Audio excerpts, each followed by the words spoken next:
La legislación laboral de nuestro país está adaptada a los cambios que se han ido produciendo en el mundo del trabajo en los últimos años. Por ejemplo, ¿cuántas personas que trabajan cumplen efectivamente con el límite de 8 horas diarias? ¿Cuánto de ese otro tiempo que teóricamente habría que destinar al ocio se destina en realidad a agregar otro trabajo u otros trabajos? A esas preguntas, que no son nuevas, ahora, después de la llegada de la pandemia, se agregaron otras. Por ejemplo, ¿cómo se hace con el marco legal actual si un empleado quiere pactar con su empresa una combinación de trabajo presencial y teletrabajo? Y si quiere agregar horas extra para obtener a cambio días de licencia o para agregar más desafíos. ¿Qué pasa con aquellos que trabajan desde Uruguay para el exterior? O con los extranjeros que desde sus países se desempeñan en empresas uruguayas. En la tertulia de este lunes, Martín Bueno, abogado, planteaba que es urgente dar un debate sobre flexibilización laboral, pero se mostraba escéptico. Decía, dogmáticamente se asume que cualquier flexibilización será en detrimento de los trabajadores, suponiendo que mantener el paradigma de trabajo fabril de principios del siglo XX es beneficioso. Y agregaba, nuestra normativa laboral se ha convertido en una vaca sagrada imposible de modificar, aun cuando estos cambios sean en beneficio de los trabajadores. Apenas se discutió este aspecto ese día en la tertulia. Por eso nos pareció conveniente retomarlo. Hoy, en este espacio, generar un pequeño debate sobre esta inquietud de Martín. Así que vamos a charlar con él. Buen día, Martín, ¿cómo te va? Buen día, Emiliano. Y con otro abogado, amigo de la casa, integrante frecuente de las tertulias, Daoís Uriarte, especialista él en Derecho Laboral. Buen día, Daoís. Buen día, ¿cómo están? Primero, Martín, empezamos contigo. Una aclaración. ¿Cuál es tu especialidad dentro del derecho? A ver, yo básicamente me dedico al derecho corporativo, lo cual necesariamente atiende a empresas y necesariamente vemos el mundo laboral todos los días. Bien. Y lo que nos pasa, y lo que pasa, yo no digo que esto sea la realidad de todo el mundo laboral, porque hay muchos mundos laborales, pero lo que sí sucede, bien, es que muchas veces las exigencias de los trabajadores, lo que hoy para muchos trabajadores sería un beneficio, está prohibido por la norma legal. Y esa es una circunstancia bastante habitual y bastante generalizada, por lo menos en algunos aspectos estructuradores del derecho laboral. Yo mencionaba recién algunos ejemplos que tomé de tu propio planteo, pero ¿podrías avanzar un poco más? Así empezamos el intercambio después. Sí, a ver, a mí, nosotros tenemos en Uruguay, el derecho laboral está estructurado en normas que básicamente son creadas y pensadas en el mundo fabril. Eso es un dato de la realidad. La mayoría de nuestras normas estructuradoras tienen todas más de 70 años, incluso más. ¿Bien? Y entonces lo que sucede es que realmente no se adaptan al mundo laboral de hoy. Esto ya viene pasando hace mucho tiempo, no es algo que pase ahora. Lo que sucede es que con la pandemia y el teletrabajo esto se ha acelerado de manera exponencial. Entonces, a ver, el planteo es, tenemos que flexibilizar nuestras normas laborales. Y acá viene el problema. La palabra flexibilizar es un cuco muy grande, es un fantasma que no se puede nombrar. Bien, entonces yo acá quiero hacer una precisión. Hay dos maneras de flexibilizar. Y acá seguramente con David, seguramente estemos de acuerdo. Una manera de flexibilizar las normas laborales es el planteo tradicional, ¿tá?, de los liberales, que es que la negociación laboral tiene que ser, diríamos, regida por el mercado y que el trabajador y el empleador tienen que negociar en cada caso según lo que ellos crean más adecuado. Ese es el planteo tradicional, o sea, que la negociación laboral sea igual a una negociación comercial, autonomía de voluntad, las partes deciden. Bueno, yo no estoy planteando esa flexibilización porque yo sigo creyendo en los principios del derecho laboral. Sigo creyendo que hay una asimetría natural en términos generales entre el patrón y el empleado, por lo cual el empleado tiene que tener ciertas protecciones. Pero hay otra forma de encarar la flexibilización, y el problema que la palabra para usar es esta, no es otra, que es, a ver, tomemos el marco jurídico que tenemos y que sabemos y todos vamos a coincidir que es antiguo, fragmentado, difuso, complejo, tomémoslo y tenemos que adaptarlo al 2021 y a los 20 o 30 años que se vienen. Y eso implica una reforma de raíz, estructural. Y pongo el ejemplo clásico, la ley de 8 horas, que es una vaca sagrada que todos la admiramos, la glorificamos porque fue una ley avanzada, hay que derogarla. Con lo que le va a doler a todos, y ni hay que hablar a los ballistas, ¿no? Esa ley, tal cual estructura las relaciones laborales, hay que modificarlo, derogarla y pasar a otro esquema. ¿Bien? Pero siempre, por eso, en términos generales, lo que planteo es, tenemos que rever todo el marco laboral. Bien. Después, si quieren, entramos en como puntapié inicial, creo que está fenómeno. Creo que ya estamos en condiciones de empezar a escuchar a Daoiz. A ver, a propósito de la inquietud de Martín, ¿cuál es tu visión en principio? Bueno, voy a empezar diciendo que en realidad la flexibilidad tiene muy mala prensa, sin duda. Es una mala palabra, como también lo es para el sector empresarial cuando se habla de fuero sindical o se habla de huelga o de derecho a las ocupaciones. O sea, en realidad son situaciones donde si se encaran, digamos, racionalmente por parte de los actores, bueno, podemos sentarnos a discutir. Ahora, lo que muy bien planteaba Martín, y yo coincido con él, el problema es que la flexibilidad la han levantado justamente las posiciones neoliberales.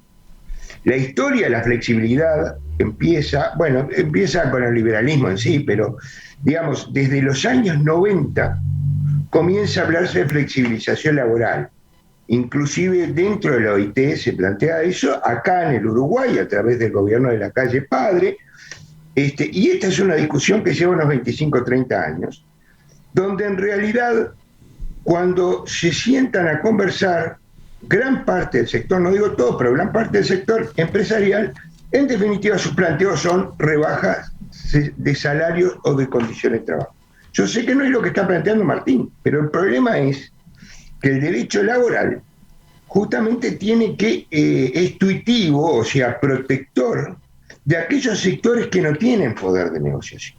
Yo voy a poner, bueno, quedamos con Martín de hablar de ejemplos concretos después, pero vamos a ver que existen ejemplos concretos en Europa de flexibilización laboral. Ahora, la flexibilización laboral se da con acuerdo con los sindicatos. Y yo digo más, cuando hay un acuerdo a nivel de sindicatos y empresarios, y sobre todo en este país donde hay una central única, podemos modificar las normas. Ahora, lo que tiene que quedar claro que esa flexibilidad lo que no puede ser es en detrimento de los derechos de los trabajadores, porque nadie va a aceptar eso con total lógica. Ahora, viste que Martín señala que en Uruguay hay una especie de pánico, que en este país no hay forma de tocar ninguna norma laboral, pese a que el grueso viene de principios del siglo pasado, y esto ha derivado entonces en un sistema difuso, entreverado, que genera inseguridad jurídica para las empresas, que no se adapta a la realidad. Hay otros países mucho más rígidos que el Uruguay. Casi toda América Latina tiene código de trabajo. Acá no existe código de trabajo, son normas aisladas, con lo cual es mucho más fácil de modificar. El problema es, y yo diría, hay toda una regulación paralela que inclusive va por encima de las leyes, que es a través de los consejos salarios.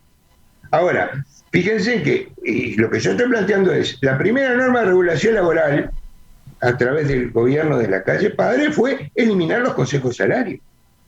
Cuando los consejos salarios son el lugar donde justamente se sientan los trabajadores con los empresarios y con la participación del Estado para tratar de llegar a un acuerdo de modificación. Y yo podría poner, y lo voy a dejar para la segunda parte, una cantidad de ejemplos donde se ha flexibilizado. Ahí tenemos... Lo que dice Daoiz sería una buena herramienta, pero necesita su base jurídica. ¿Qué quiero decir con esto? Los consejos de salario y lo que resuelven, por ejemplo, yo estoy de acuerdo que es un excelente ámbito para flexibilizar los consejos de salario, pero requiere un marco jurídico que permita que lo que se resuelve mediante los laudos que surgen de los consejos de salario sea contrario a lo que están en las normas de orden público. Las normas de orden público son aquellas que las partes no pueden modificar. ¿Bien? Entonces, o sea, hoy los consejos salario, muchas veces hay acuerdos entre sindicato y patronal, y el acuerdo, como va contra lo que establece la norma laboral, que no se puede modificar, tampoco se puede modificar por acuerdo de ese nivel. Entonces, ahí, o sea, ahí lo que se hace es se camina en el pretil. Se camina en el pretil y se le busca la vuelta muchas veces, pero debería ser mucho más explícito. Y esa es una herramienta que sería muy buena, es mucho más explícito que los consejos de salarios pueden determinar condiciones. A ver, David, sobre ese punto en especial, antes de seguir avanzando. Yo no lo veo tan tremendo. Yo creo que sí, que se ha encontrado, es cierto, se camina por el pretil, pero cuando de alguna forma esos consejos salarios o esas normativas son bendecidas, digamos, por el Ministerio de Trabajo, ratificadas por el Ministerio de Trabajo, ¿cuál es el problema que se puede dar? Bueno, se puede dar en la justicia, pero también, y yo podría citar unos cuantos casos, donde también la jurisprudencia ha ido evolucionando. Yo sé que para Martín ha ido evolucionando lentamente, pero ha ido evolucionando. Lo que dijo David es clave. Tenemos un laudo de un consejo de salario bendecido por el Ministerio de Trabajo que luego tiene problemas en la justicia. Bueno, pero que la justicia considera que ese laudo no es aplicable y que se aplica a la ley. Bueno, pero me gustaría explicar eso, porque ¿cuál es el problema? Es que no tenemos una realidad igual. De repente, a nivel de grandes empresas, con sindicatos fuertes, es fácilmente entendible y aplicable. Ahora, cuando vamos a empresas más chicas o de otro nivel, o con empresarios que no entienden este tipo de negociaciones, eso se utiliza con fines espurios, digamos, con fines de... Entonces, ese es el problema. ¿Cuál es la normativa? ¿Qué es lo que trata? De establecer un mínimo sobre el cual, y por eso hay cosas que son de orden público, porque yo puedo entender que se pidan en determinadas situaciones flexibilizar la licencia.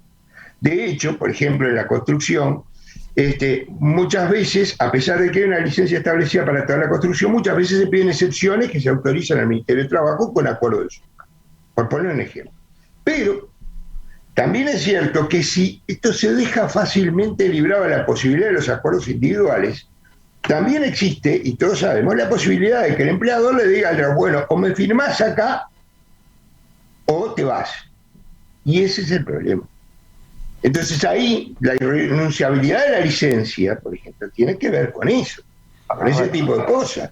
O la reducción salarial. Pero ha habido casos acá de reducción salarial acordados cuando las empresas transparentan realmente las dificultades que tienen. El problema es que también no existe en el Uruguay una buena transparencia de las empresas con respecto a sus situaciones, como si la hay, por ejemplo, a nivel europeo. Entonces, cuando una empresa dice, no, tengo que bajar los salarios porque si no quiebro, cierro, la verdad que los trabajadores no le creen, y a veces es la verdad, pero lo del pastor mentiroso, ¿no? Pero ¿y qué pasa cuando efectivamente se acuerda en esas condiciones particulares que tú mencionabas, David, cuando la empresa da información, cuando la conversación, el diálogo con el sindicato es profundo? ¿Qué pasa si se acepta efectivamente una reducción salarial? ¿Qué pasa con la compatibilidad con la normativa? Yo lo que digo es mi experiencia, por lo menos, y no sé, Martín tendrá otras, pero la experiencia que yo tuve a este nivel es que siempre puede haber algún trabajador que se desmarca del sindicato y hace reclamo en la justicia. Ahora, nunca es el sindicato, ni el sindicato lo respalda. Claro, pero ustedes imagínense que en el mundo laboral es muy rico, la casuística es gigante, y no podemos depender, y David lo sabe como abogado laboralista, cada vez que nos hacen una pregunta laboral, la respuesta es, depende del tribunal que me toque. O sea, es muy difícil, depende del tribunal que me toque. ¿Bien? O sea, ¿por qué no generamos una norma laboral que específicamente establezca que los laudos establecidos en los consejos de salario con beneplácito del Ministerio de Trabajo son también normas obligatorias para todas las partes? ¿Esa fórmula sería viable, David? Yo creo que sí. A ver, yo creo que sí. Lo que acá tiene que haber es un proceso de acuerdo a nivel entre empresarios y trabajadores. Es decir, hay una central sindical única y después hay centrales por rama, de verdad, hay organismos de primero, segundo y tercer nivel, que a su vez tienen eso. Cuando algo es acordado, se puede llevar perfectamente a nivel parlamentario. Y yo digo, es difícil que un parlamento se niegue a un acuerdo que haya a nivel empresarial y a nivel sindical. Ahora, si no hay ese acuerdo, también es difícil porque todo el mundo, y yo quiero aclarar eso, en el periodo pasado se dijo muchas veces, y hasta cierto punto yo lo puedo llegar a reconocer, que la balanza se había inclinado muy del lado de los trabajadores. Porque durante muchos años, vuelvo a poner el ejemplo desde el año 90, la balanza se había inclinado mucho a favor de los empresarios al punto que se sacaron normas. Por ejemplo, leyes de prescripción laboral, desconocer los consejos salarios, etcétera, que eran netamente a favor del sector empresarial. Lo que hay que tener es una lógica, razonabilidad, de decir, bueno, si vamos a hacer un acuerdo, ahora, lo que no se puede hacer es imponer, porque de lo contrario es como aquella famosa frase de Unamuno frente a Pilar Franco, o sea, venceréis pero no convenceréis. O sea, acá el problema no es la imposición, sino el acuerdo, que es imprescindible. Y así ha funcionado el derecho laboral. Por supuesto que cada uno quiere la ventaja de su lado, y eso es una negociación. Pero justamente ahí es donde se encuentran las posibilidades de modificar la ley. Me gustaría en este punto colocar la pausa para después volver con Martín en particular, bueno, a ver si a él un procedimiento como este le resulta satisfactorio de acuerdo al planteo que hacía el lunes. Sin perjuicio de lo cual, agrego desde ya otra pregunta. Ese camino que está proponiendo Daoíz, de hecho no está en curso, ¿no? Y mientras tanto siguen dándose los cambios, sigue ocurriendo eso que alguno de los tertulianos el lunes definía como una revolución en el mundo del trabajo. Enseguida retomamos este debate, intercambio, diálogo, como ustedes quieran denominarlo, entre dos abogados integrantes de nuestras tertulias, Martín Bueno y Daoíz Uriarte, a propósito de qué es lo que está faltando en cuanto a adaptación de la normativa laboral para asimilar todo este cambio muy profundo que está produciéndose, sobre todo después de la emergencia sanitaria, en las condiciones de trabajo. Después de todos los cambios que el mundo del trabajo experimentó a raíz de la pandemia, ¿a cuántos les gustaría combinar días de teletrabajo y otros de presencialidad? Esta es una de las preguntas que queda abierta, una pregunta que además se corresponde con la realidad. Esta opción muchas veces se aplica, se lleva a la práctica, sin embargo no está prevista en la legislación laboral. Por eso, a partir de un planteo que hacía Martín Bueno el lunes en la tertulia, hoy, junto con otro abogado, tertuliano también, Daoíz Uriarte, estamos repasando qué es lo que ocurre con la normativa vigente, cómo se hace para adaptarla, para reformarla, y qué pasa si no se da ese paso. Martín, escuchabas recién a Daoíz que señalaba los cambios en la normativa laboral. Sería bueno partieran de un acuerdo entre sindicatos y gremiales empresariales, que después el Parlamento seguramente acogería. ¿Cómo ves eso? A ver, a mí me gustaría... A ver, lo que dice Daoíz, yo creo que los consejos de salarios tienen que ser una herramienta de flexibilización según la realidad de cada caso. Pero tiene que ser la inversa. Tiene un marco general y que eso funcione automáticamente. No podemos ir al Parlamento cada vez que hay un acuerdo. Tiene que haber un marco general de acuerdos y que eso funcione. Y me gustaría... No, pero creo que Daoíz iba a un acuerdo entre, por ejemplo, PIT-CNT y cámaras empresariales que fuera justamente bien abarcativo, ¿no? Un acuerdo amplio.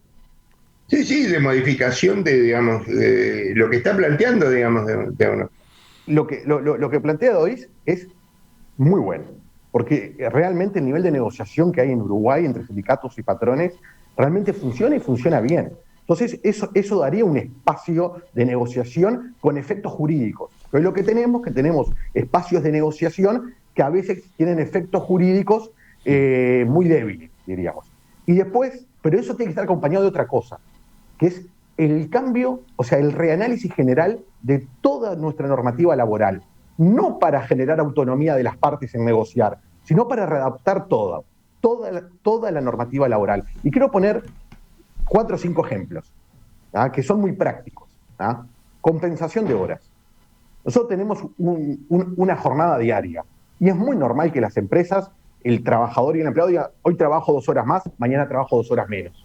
O me quiero tomar el sábado libre, hay mucha gente que trabaja los sábados, medio horario, me quiero tomar el sábado libre porque es el cumpleaños de alguien o tengo que hacer alguna tarea. Entonces se compensan horas. Hoy eso no se puede realizar y se realiza de hecho como una contingencia, diríamos. Otro tema muy normal es comprar licencia. Comprar licencia con horas de trabajo. Eso es algo que tampoco se puede realizar, diríamos, y es una práctica bastante habitual y común que está impedida. Todo esto tiene que estar obviamente con marcos legales de mínimos y máximos para que no haya abusos, pero hoy estamos totalmente limitados a una jornada diaria, cuando el análisis de la jornada debería ser semanal o mensual incluso. El teletrabajo, no podemos analizar el teletrabajo, todo lo que hemos teletrabajado sabemos que la jornada de 8 horas rígidas más horas extras no aplica al teletrabajo. Teletrabajo es otro paradigma de trabajo muy diferente, ¿bien? Y que realmente ahí hay que entrar. Luego, David va a estar de acuerdo con esto conmigo, todo lo que son beneficios extraordinarios. ¿Qué le dice el abogado a su cliente empresa cuando la empresa le llama y le dice, quiero darle a mis empleados este año un porcentaje de las ganancias, quiero darle un bono, quiero pagarles el gimnasio, pagarles algo extra? ¿Qué le dice el abogado? No lo hagas. No lo hagas. Por los derechos adquiridos, por la materia grabada, que el BPS, y todo un montón de circunstancias. Entonces, ahí todo el mundo de los derechos adquiridos debería ser, a ver, hay un mínimo legal, el legal hay que cumplirlo.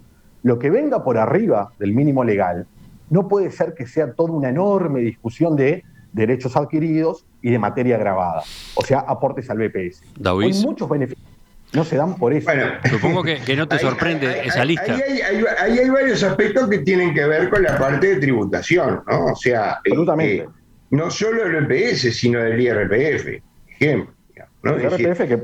Entonces, ahí hay un tema donde tiene que haber una disponibilidad del Estado de cierta renuncia, digamos. Yo recuerdo, por ejemplo, que en una época cuando era habitual, que después se descontinuó, dar el medio aguinaldo adicional, o sea que a fin de año las empresas siempre aparecía un decreto que exoneraba de aportes patronales y personales ese medio aguinaldo extra, digamos, para que las empresas lo dieran.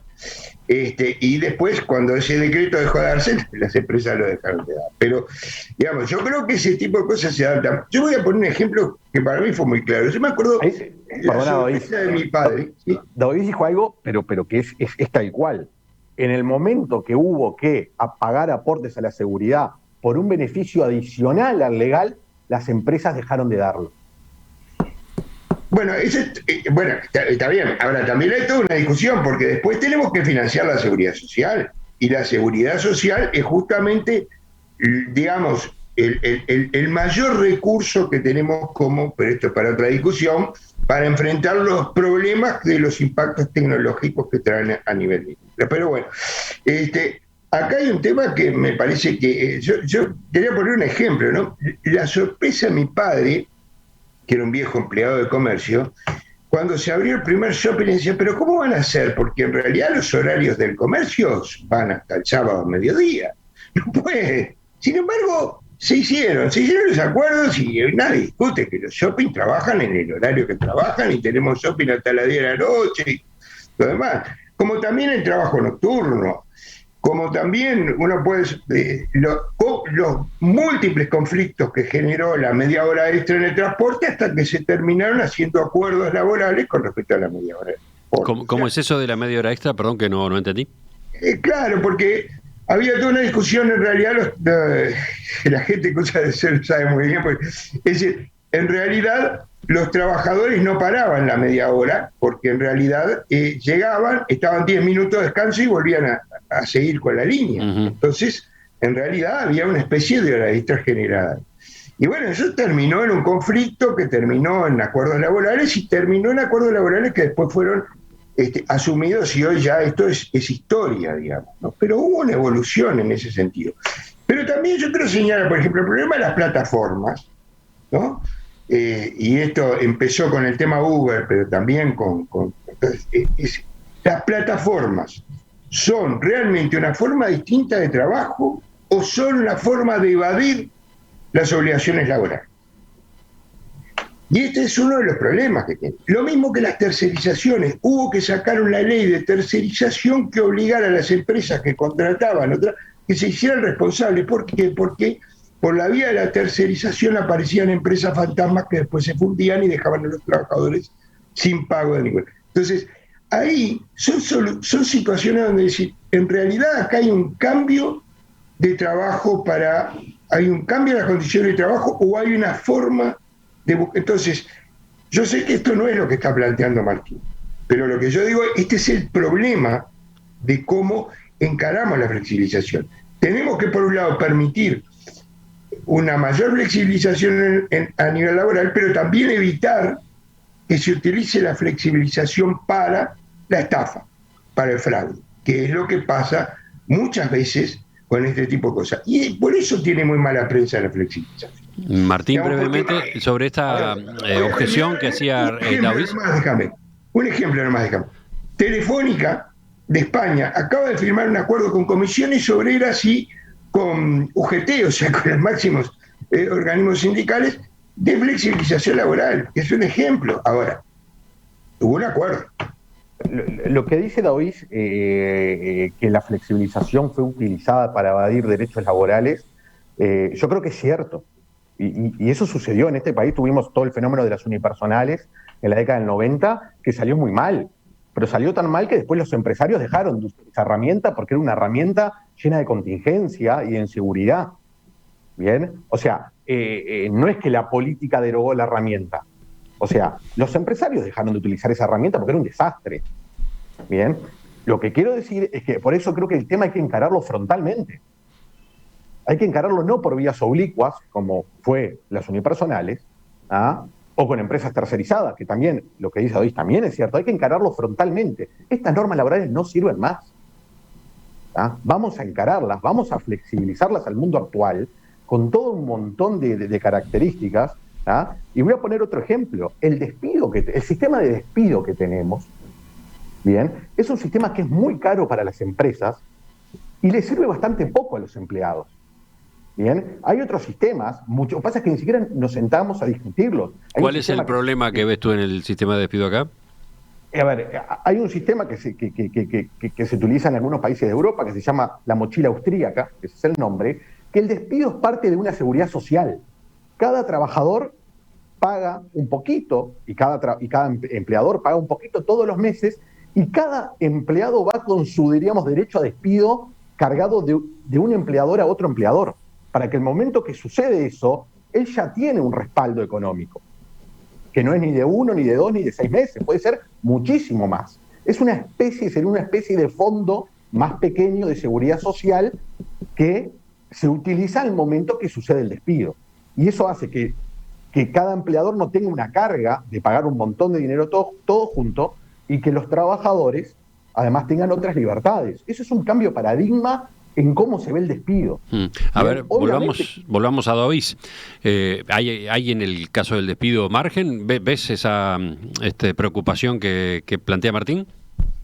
Yo creo que todas las posibilidades existen, digamos, en la medida en que se complementen.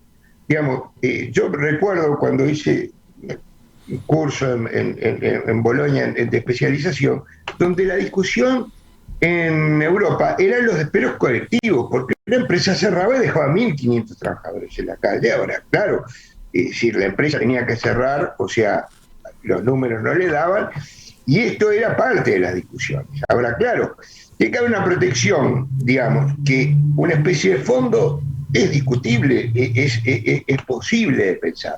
Como también tiene que haber una protección contra el despido abusivo, ¿sí? Contra el despido irracional, contra el despido, digamos, vengativo, ¿verdad?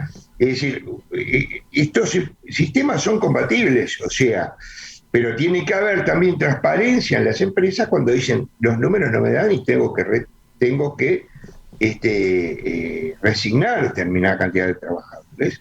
Bueno, si hay un sistema, siempre se puede discutir en esto, y de hecho así fue que surgió todo el sistema, no solo del derecho laboral, sino de la protección social, porque en definitiva los sistemas de protección social salieron algunas veces del Estado, como misma en Alemania, pero otras veces por los acuerdos a nivel entre sindicatos y empresas. Así surgieron las primeras pensiones y cajas de jubilación.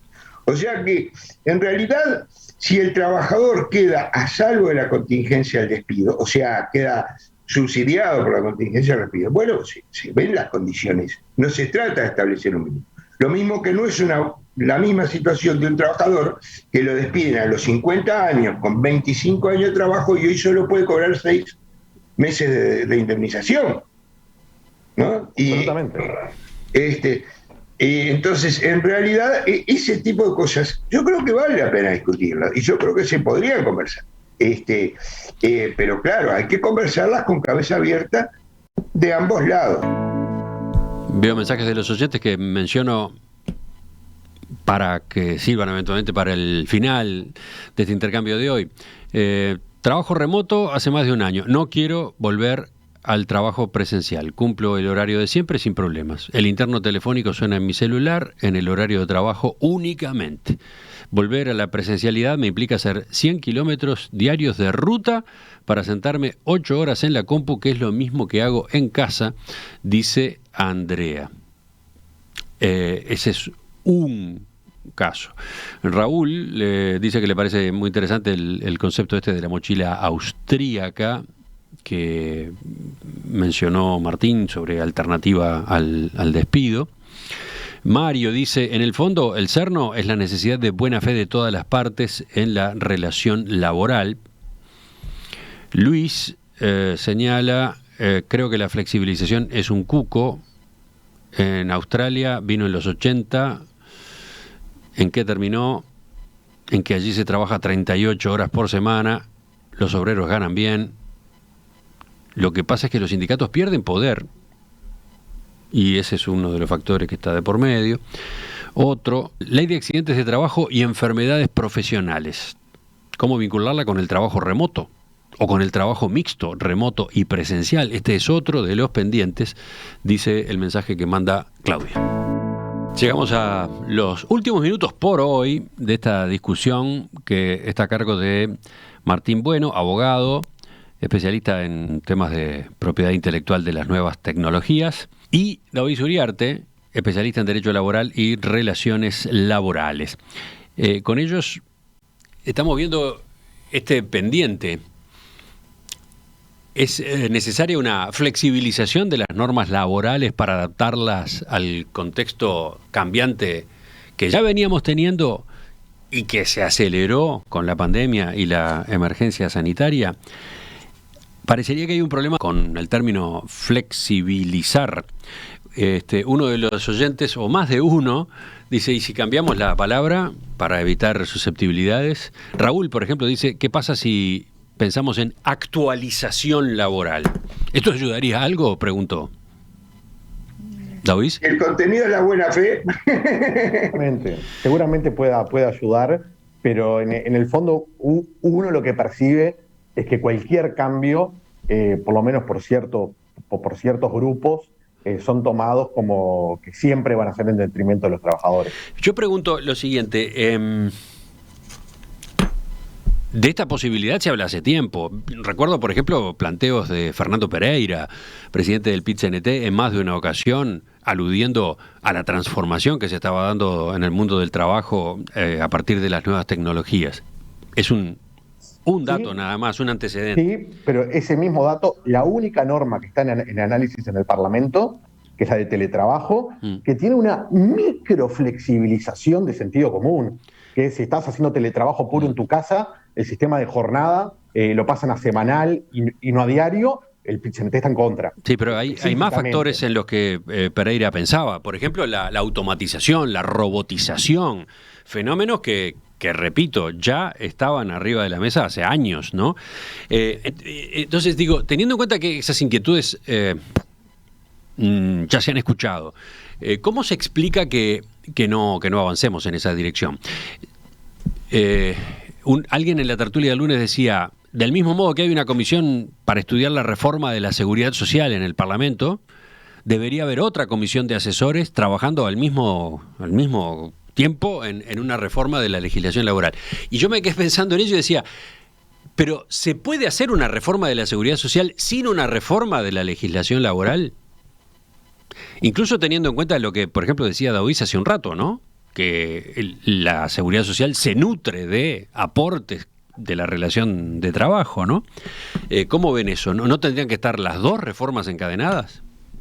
Están muy vinculados ambos temas. El problema que hay, a mí me da la sensación que hay pánico escénico con el tema de cualquier modificación laboral y el costo político sería, por lo menos quien lo hace, tiene que tener mucho coraje. ¿Daoíz? Porque No, yo creo que en realidad el costo político se mide en la capacidad de convencer de las ventajas que esa actualización tiene.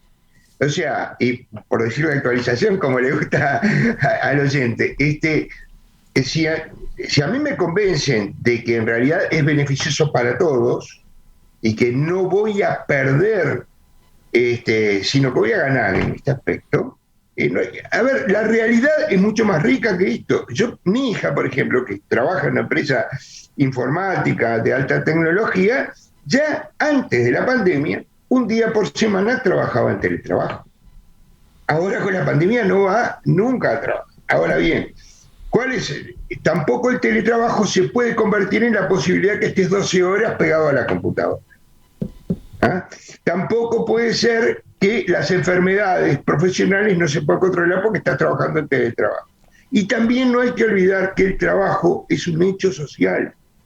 Así como decimos que es muy importante, seguro podríamos hacer toda la enseñanza por teletrabajo, pero también hay una parte importante en lo presencial.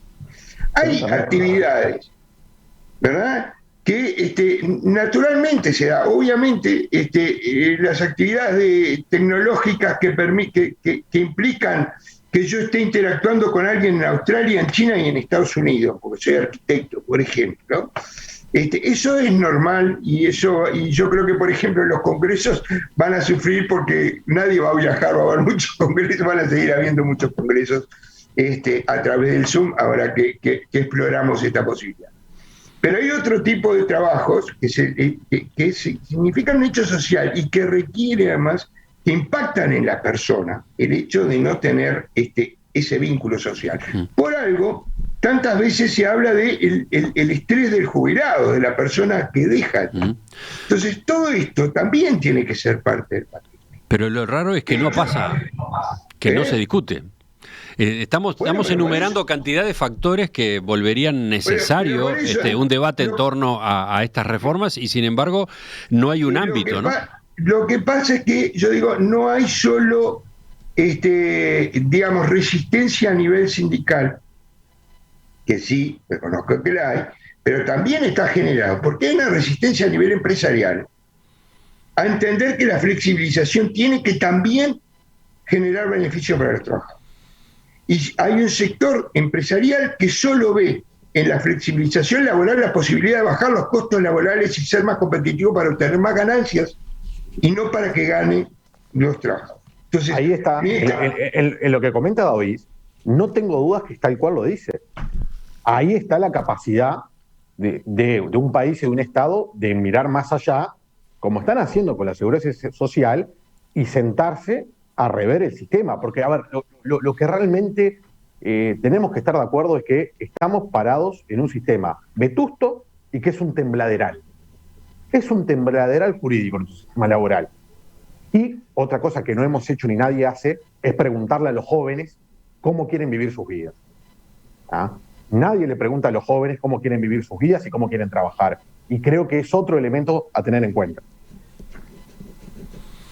Sí, creo que es así, tiene razón Martín. En una comparación con la seguridad social, es decir, es lo que tenemos que ponernos de acuerdo, digamos, es cuál es el nivel de protección social que queremos y en función de eso, cómo se va a financiar. Es cierto que hoy la gente vive más, por ejemplo. Sí, claro, y entonces que yo me jubile a los 60 puede ser ya está fuera de concurso.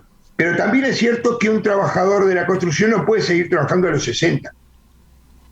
¿Ah? Entonces, hay que pensar en diferenciaciones, pero no en detrimento de la calidad de la seguridad social. No sé si queda claro.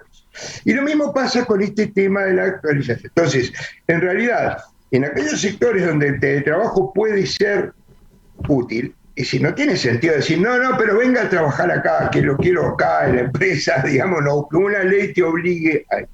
Pero también el hecho social del trabajo hay que entenderlo. Y desde el punto de vista sindical, obviamente que el teletrabajo disminuye las posibilidades de vínculo. Ahora, disminuye la posibilidad de vínculo también si no hay transparencia en eso, ¿no? Porque un empresario debe decir, bueno, yo tengo tantos trabajadores. A mí me resultó además muy interesante el planteo de Martín, que escuché, lo de la ciudadanía digital. Yo creo que eso. Absolutamente, eso sería espectacular para mí. Creo que hay que estudiarlo mucho. Y también hay que poner normas que eviten el abuso, digamos, así como yo estoy de acuerdo con eso. No quiero que nadie me ponga, no, yo aporto a la seguridad social en las Islas Caimán.